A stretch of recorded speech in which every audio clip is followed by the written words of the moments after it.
la frontera entre Colombia y Venezuela, había una forma muy peculiar de los jóvenes escoger su compañera o elegir su esposa.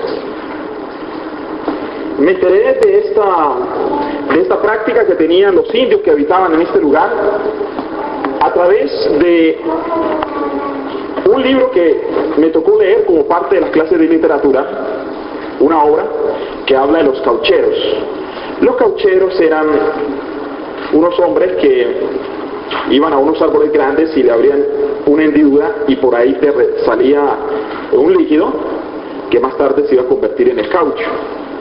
Debido a que la ciencia avanzó y se creó el caucho, o lo que algunas personas llaman goma sintético, ya no se explotan estos árboles de caucho. Pero aquel entonces, en estos lugares donde se explotaba, vivían unos indios que cuando la joven tenía aproximadamente unos 16, 17, 18 años, se iba hacia una montaña que estaba cerca de la tribu y ahí se encontraba con otras jóvenes y ellas vivían en esa montaña.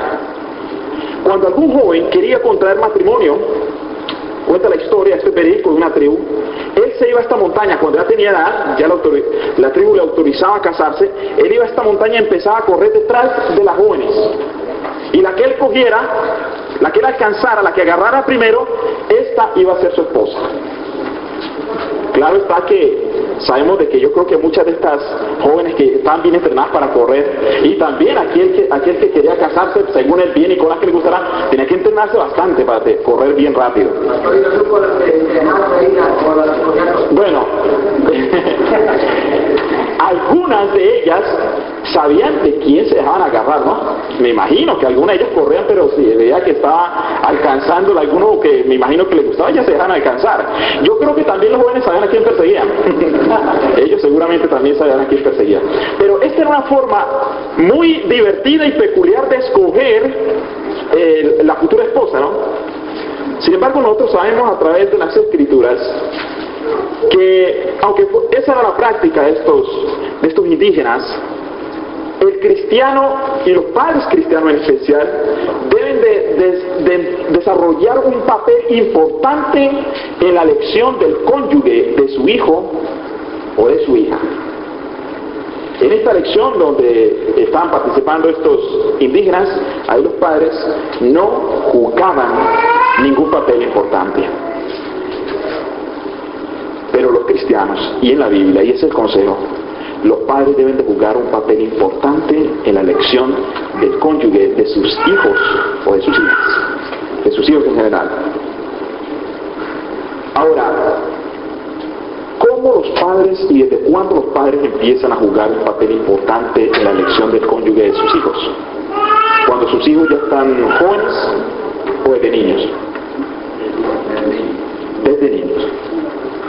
Hoy en día, seguramente algunas personas no le enseñan a su hijo o a su hija la tendencia o le empiezan a preparar que algún día se van a casar.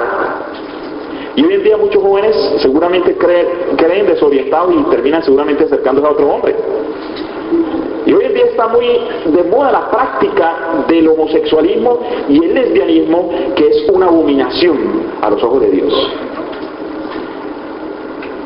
Muchas madres y muchas culturas, sociedades, los padres a las niñas desde pequeñas les compran una muñequita, un muñequito. Les empiezan a enseñar a ser madres. Hay aquellas personas que no tienen ideas bíblicas y dicen que es erróneo enseñarle a una niña a ser madre, porque después no va a ser profesional, sino que va a querer ser solo madre.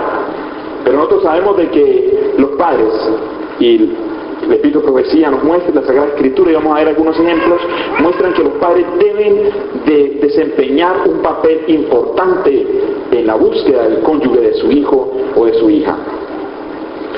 Desafortunadamente, hoy en día, la juventud se encuentra expuesta a influencias negativas, no solo en las novelas, sino en las películas. Y allí adquieren conocimientos o su mente inconscientemente o conscientemente su mente se programa erróneamente para elegir erróneamente un compañero en su vida o una compañera. De la misma manera, su mente se programa erróneamente para actuar de una forma equivocada en el matrimonio. En la Biblia vamos a ver dos ejemplos de la elección del cónyuge. Vamos a ir a Jueces 14, el libro de Jueces, capítulo 14, y vamos a empezar a leer en el versículo 1. Jueces, capítulo 14.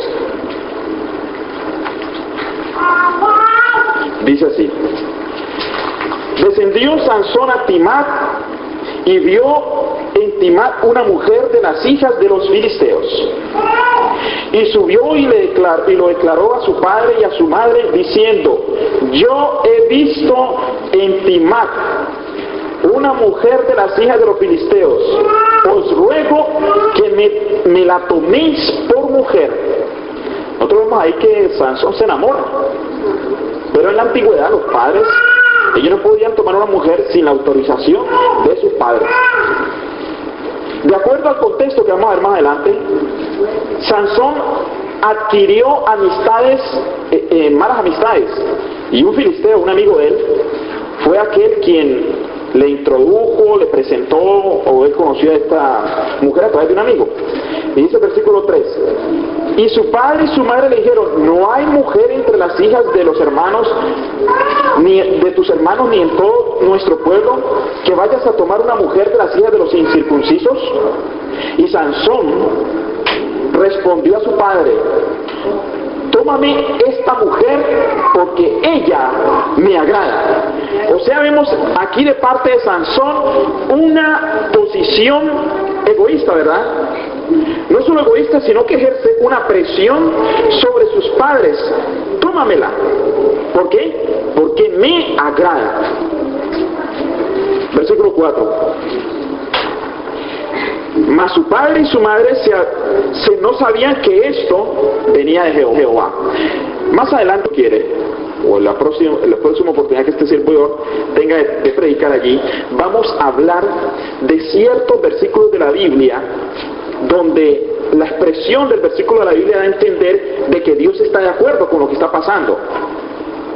Pero que si se mira el contexto, significa que Dios permite, pero el culpable es ¿quién? El que está ejecutando la acción. Por ejemplo, aquí dice: mas su padre y su madre no sabían que esto venía de Jehová, porque él buscaba ocasión contra los filisteos, pues en aquel tiempo los filisteos dominaban a Israel. Sansón estaba actuando mal, lo vamos a ver más adelante. Y Sansón encendió con su padre y su madre a Timat, y cuando llegaron a las viñas de Timat, he aquí un león joven vino rugiendo hacia él. Bueno, hoy están de moda los leones y los tigres, ¿no?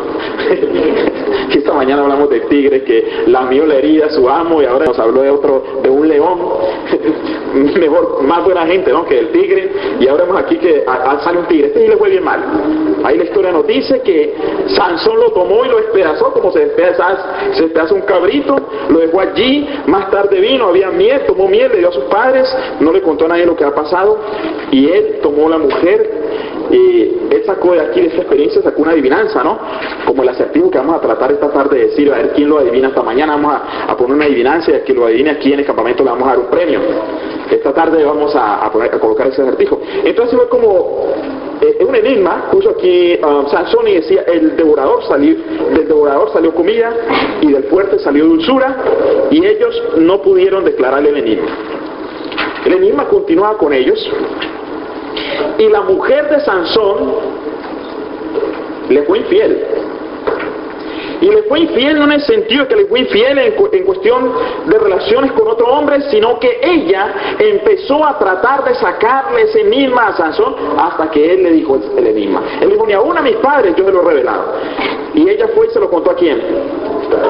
A aquellos filisteos, porque ella era filistea. Él estaba más fiel a sus connacionales que a Sansón.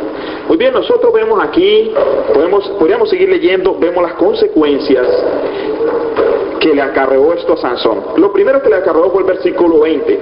Y la mujer de Sansón fue dada a su compañero, el cual había tratado como ¿qué? Como su amigo.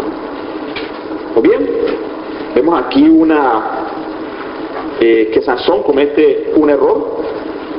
Vamos a ir a Deuteronomio 7:34 y vamos a ver por qué es un error y por qué los padres de Sansón actuaron de esa manera. Dice allí en Deuteronomio 7, capítulo 7, versículos 3 y 4 dice, el Señor le dice al pueblo de Israel, les dice, no emparentarás, está hablando de los cananeos, de estas naciones cananeas, no emparentarás con ellas, no darás tu hija a su hijo, ni tomarás a su hija para tu hijo, porque desviará a tu hijo en pos de mí, y servirán a dioses ajenos, y el furor de Jehová se encenderá sobre vosotros, y te destruirá pronto. ¿Cuáles eran las instrucciones entonces?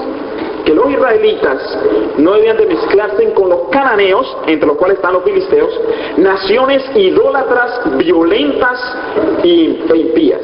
Esa era la orden que el Señor dio.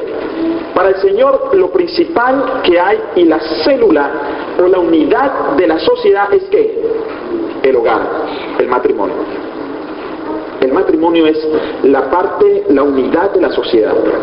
Y el Señor considera los matrimonios bien y muy sagrados. Por eso el Señor quiere que cada uno de sus hijos sepa escoger su cónyuge.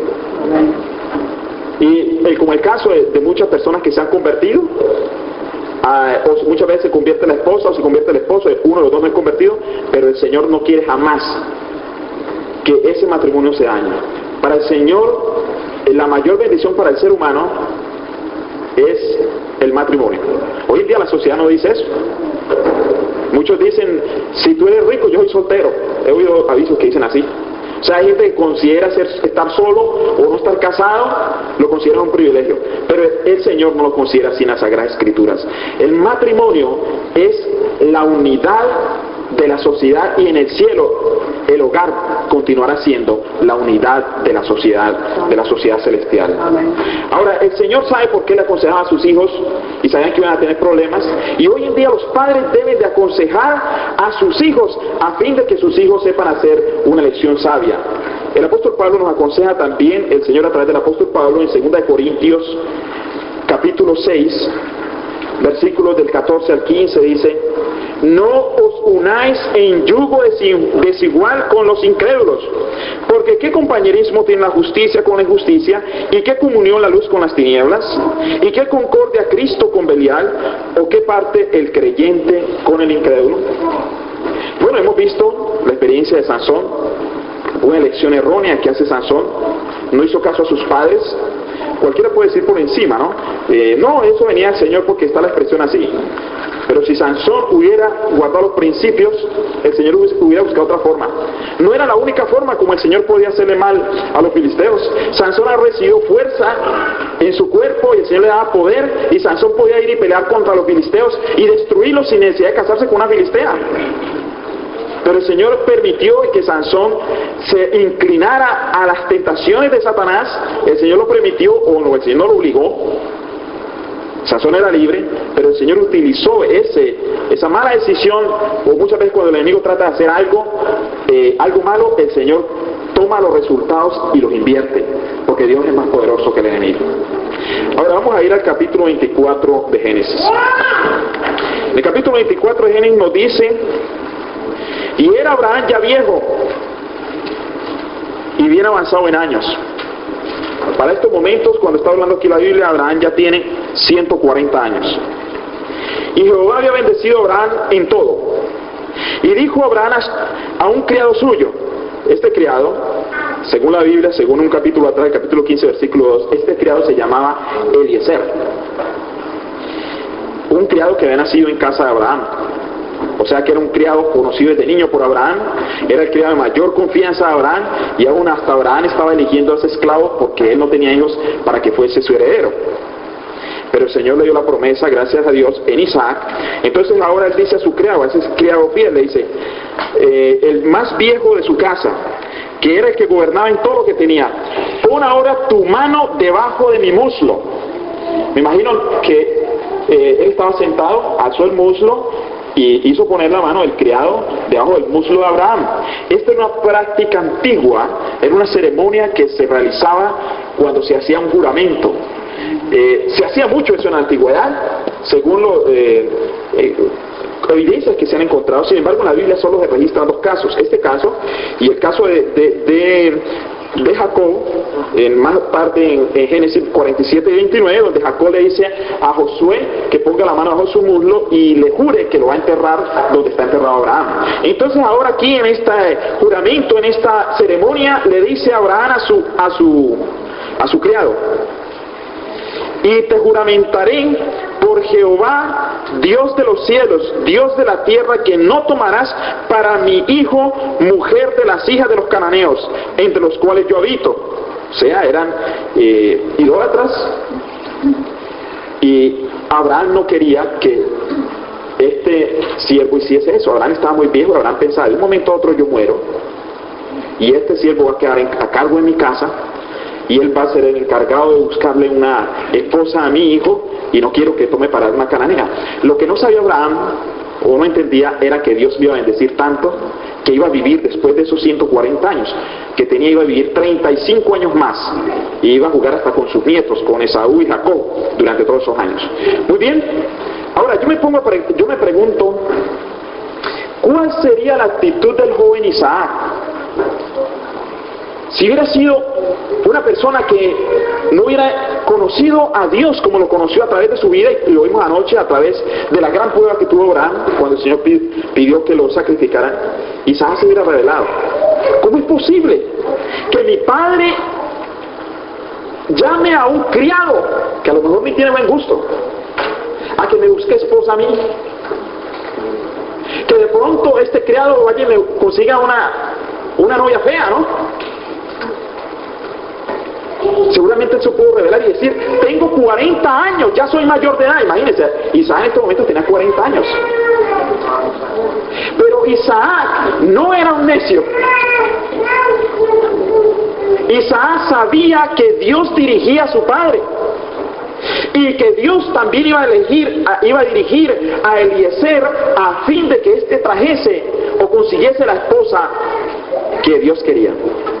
Y yo me pregunto en esta mañana, a los que están solteros y a los padres de los hijos solteros, ¿no? ¿Qué es mejor? ¿Que tú como persona soltera crees que tú puedes hacer una mejor elección que la que haría Dios por ti? Que el Señor venga y te diga: vamos a ver, ¿qué quieres? ¿Quieres conseguir tu cónyuge? ¿Elegir tu compañero o compañera? ¿O quieres que yo lo elija? Definitivamente yo creo que Dios puede elegir mejor que cualquiera de ustedes. Y padres, yo creo que Dios puede elegir para vuestros hijos mejor que vuestros hijos. Porque Dios es sabio. Dios sabe qué es lo mejor para nosotros. Y dice el relato, sigue diciendo aquí: sino que irás a mi tierra, a mi parentela, y tomarás mujer para mi hijo Isaac. Ustedes saben que Eliezer, Abraham había dejado familiares. Cuando Abraham salió de Ur de los Caldeos, Abraham cogió hacia la parte norte, entre el río Tigris y Éufrates, y fue casi donde nacen estos ríos, a un lugar que llamaba Aram. Allí murió Taré, el padre de Abraham, y ahí se quedaron el resto familiares, y se quedó su sobrino Labán. Sus familiares y un sobrino, sí, Labán, sobrino Abraham, otro sobrino. Y Abraham no quería que su hijo se casase con estas mujeres de ahí de la tierra de Canaán corruptas. La forma en que ellos adoraban los ídolos era que tenían orgías sexuales frente a los muñecos que ellos elegían como dioses. Y Abraham no quería una de estas mujeres para su hijo. Por eso le dice al criado que vaya a ese lugar. Y dice el versículo 6. Y Abraham le dijo: guárdate que no vuelvas a mi hijo allá. Pero tampoco quería que su hijo fuese a ese lugar, porque esa tierra donde estaba Dios se la había dado a él. Jehová, Dios de los cielos, me tomó de la casa de mi padre y de la tierra de mi parentela, y me habló y me juró diciendo: a tu descendencia daré esta tierra. Y miren la parte importante que viene aquí. Y él, ¿quién es él? Dios enviará su ángel delante de ti, y tú traerás de allá mujer para mi hijo. Mire la fe de Abraham, sabía que el Señor estaba en todos sus asuntos. Y yo quiero preguntar esta mañana a los jóvenes que desean casarse, a las señoritas y a los padres: ¿ustedes creen que Dios está pendiente de ese asunto? ¿Cree, joven soltero, que Dios está trabajando para conseguirte una esposa ideal? ¿O creéis, señorita, que Dios está buscando un joven ideal para ti? Estoy seguro que el Señor sabe dónde está esa persona.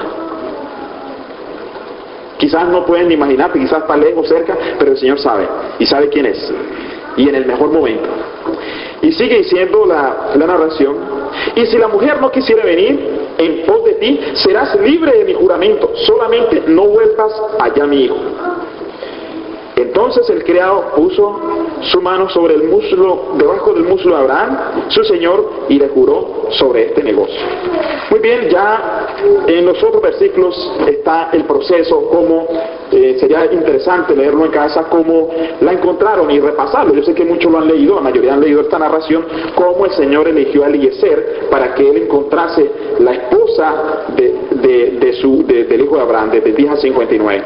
Ahora, yo quiero decirles una cosa. A mí siempre me gusta calcular las cosas, yo no sé, hay gente que calcula las distancias. ¿Saben ustedes qué distancia caminó este hombre Eliezer para buscarle la esposa a Isaac? Caminó 500 millas. Casi la distancia que hay entre Nueva York y Tampa, Florida. O sea, ir y venir son 1000 millas. Y de Nueva York a Tampa hay 1200 millas. O sea, réstele 200 millas y ya están 1000 millas entre ida y regreso para conseguir la esposa de Isaac. Ahora, el Señor dirige a Eliezer, y ahora nos vamos a adelantar y vamos a ir al versículo 60. Después de que pasaron todas estas cosas y los padres de Rebeca, que fue a quien fueron a buscar allá, accedieron y todo, dice el versículo 50, y bendijeron a Rebeca y le dijeron: hermana nuestra, sé madre de millares, y posean tu descendiente la puerta de sus enemigos.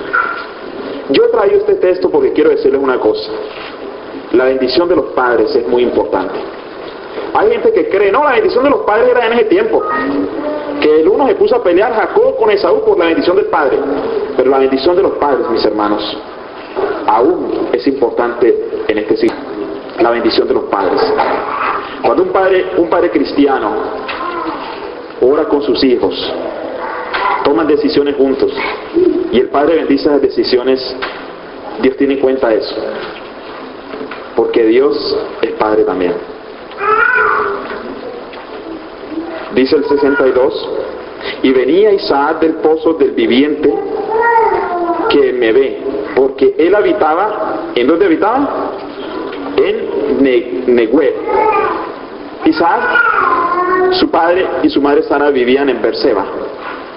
Al morir Sara, los recuerdos de Abraham, de su esposa, y los recuerdos de Isaac, de su esposa, les hacía sentir mucha nostalgia, y según los registros de eruditos, Abraham y Isaac se mudaron hacia el sur, cerquita de Berseba, donde se le apareció un ángel a Agar y le dijo dónde estaba la fuente para que bebiera su hijo Ismael. Y en ese pozo habitaba en estos momentos Isaac con su padre. Dice el 64: Rebeca también alzó sus ojos y vio a Isaac y descendió del camello. Escuchen bien, vamos a analizar bien este aspecto. Vienen en los camellos Eliezer, viene Sara y vienen las doncellas, porque todas las señoritas que tenían quienes las atendieran, ¿no? Sus doncellas. Cuando ven a Isaac, levanta sus ojos Sara, y ella desciende del camello. ¿Sabe por qué desciende del camello? Porque ella ahí tuvo lo que nosotros podemos llamar el flechazo.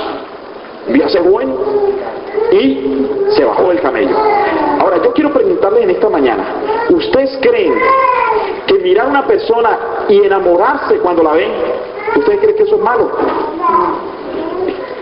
Tanto el enemigo le pone a los jóvenes flechazos por quienes no deben de tener flechazos, pero Dios también tiene poder para que sus hijos sientan flechazos por aquellas jóvenes cristianas que pueden ser su esposa y que el Señor quiere. Y también a las jóvenes, el Señor le puede poner en su corazón.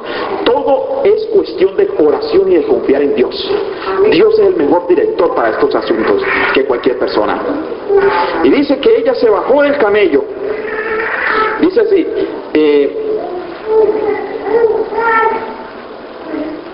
bueno, vamos a leer el 63. Y salió Isaac a meditar al campo, a la hora de la tarde, y alzando sus ojos miró, y aquí los camellos venían. ¿Qué estaba haciendo Isaac? ¿Ustedes creen que la meditación es importante? ¿Ustedes creen que los jóvenes hoy pueden meditar? ¿Ustedes creen que los jóvenes hoy meditan? No. ¿Cuál es la razón de que los jóvenes no meditan? ¿Cuál es una de las razones que los jóvenes no meditan? Televisión. El mundo, Satanás tiene todo preparado para que el joven no tenga tiempo. Satanás tiembla cuando un joven se retira a un lugar con la Biblia y medita las verdades eternas, porque a él no le conviene eso. Hoy en día quizás los jóvenes no tengan tiempo de meditar, porque cada día el enemigo, a través de los medios como la televisión, la radio, quieren que los niños tengan admiradores, como son deportistas, artistas y todo esto, y los mantienen entretenidos, y una cosa va tras la otra. Por eso yo me admiré cuando me dijeron que seguramente el programa del campamento está recargado. Deberíamos también decirle al mundo que tiene muy recargado el programa, tienen todo una cosa tras otra, y el joven no le dan tiempo de meditar. Pero Isaac era un joven dedicado a la meditación, él meditaba. Y ahí cuando él salió a meditar fue cuando él vio que venían los camellos. Él no alcanzaba a ver desde esos momentos. Rebeca se bajó, descendió del camello, es el 65. Porque había preguntado al criado, ¿quién es este varón que viene por el campo hacia nosotros? El criado había respondido, este es mi señor. Ella entonces tomó el velo y se cubrió. Imagínense, ya Isaac sabe que viene Eliezer. Desde lejos no puede contemplar a esa joven.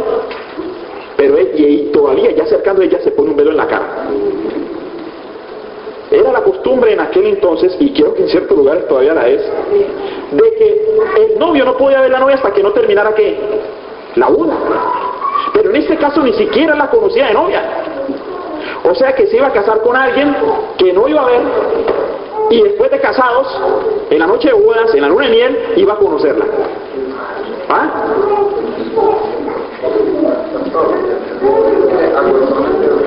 Una pequeña aclaración, puesto que el padre hablando de Eliezer en ese camino seguro que le dio todo a él.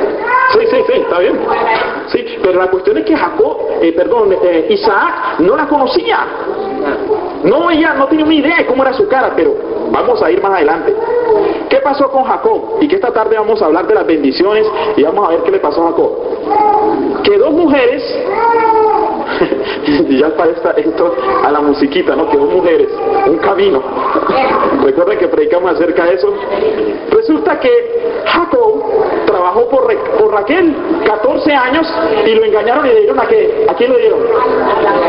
A Lea, ¿verdad? O sea, Jacob conocía a las dos. Eligió una, pero él fue ¿qué? Engañado. Como pago, y que él engañó también a su padre. Pero aquí Isaac, escuchen bien, Isaac confía en Dios y confía en ¿quién más? En su padre, y confía ¿en quién? En el criado de su padre. Y mire lo que dice el capítulo anterior, el versículo 16 dice, Génesis 24, 16 dice, y la doncella era de aspecto muy hermoso, virgen, a la que varón no había conocido, la cual descendió de la fuente y llenó su cántaro y se volvía. O sea, esto está en el versículo 16. O sea, era bien hermosa. O sea que la sorpresa que pasó Isaac no fue una sorpresa desagradable. Él no vio allí, cuando quitó el velo, cuando se casó, no vio una novia boquinche o tuerta o fea, no. Vio una mujer hermosa, porque así lo dice aquí en el versículo 16.